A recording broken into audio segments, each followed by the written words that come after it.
दोस्तों सब्सक्राइब करें हमारे चैनल को और बेल आइकन को दबाएं ताकि आप देख सकें हमारी वीडियो सबसे पहले। दोस्तों अगर आप पाकिस्तानी हो तो पाकिस्तान जिंदाबाद, भारतीय हो तो जय हिंद नीचे कमेंट कर दें। न्यूज वीडियो को लाइक शेयर जरूर करें और चैनल सब्सक्राइब कर लें। शुक्रिया। दोस्तों पाकिस्तान और ऑस्ट्रेलिया के दरमियान 4 रोजा मैच के दूसरे दिन पाकिस्तान ने 247 रन 6 खिलाड़ी आउट पर अपनी इनिंग दोबारा शुरू की तो बकिया 4 बल्लेबाज सिर्फ 31 रन का इजाफा ही कर सके और पूरी टीम 278 रन पर पवेलियन इन लौट गई। ऑस्ट्रेलिया के स्पिनर लिवन ने पहले दिन वाली तूफानी बाउलिंग जारी रखी। लिवन ने पाकिस्तानी इनिंग के 8 खिलाड़ियों को आउट करके कौमी टीम के लिए खतरे की घंटी बजा दी है। समी असलम ने 51 रन जबकि आबिद अली ने 85 रन की इनिंग खेली।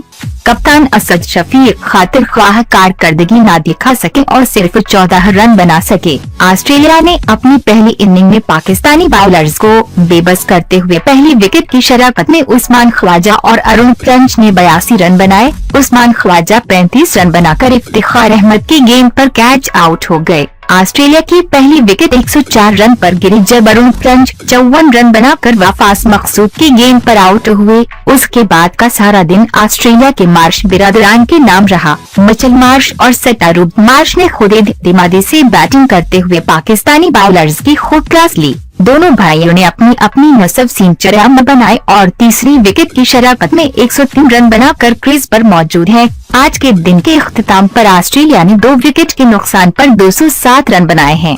यहाँ ये बात काबिल जिक्र है टेस्ट स्क्वाड में जगह बनाने वाले वहाब रियाज कोई तसल्ली बख्श कारकर्दगी नहीं दिखा सके हैं और वो सारा दिन बाउलिंग कराने के बावजूद विकेट से महरूम रहे हैं। ऑस्ट्रेलिया और पाकिस्तान के दरमियान सीरीज का पहला टेस्ट 10 अक्टूबर से शुरू होगा। तो दोस्तों ऑस्ट्रेलिया के खिलाफ पाकिस्तानी टीम की जीत के बारे में आपकी क्या पेशगोई है? अपनी राय नीचे दें। वीडियो को ज्यादा से ज्यादा शेयर लाइक करें। हमारा चैनल सब्सक्राइब करके शुक्रिया।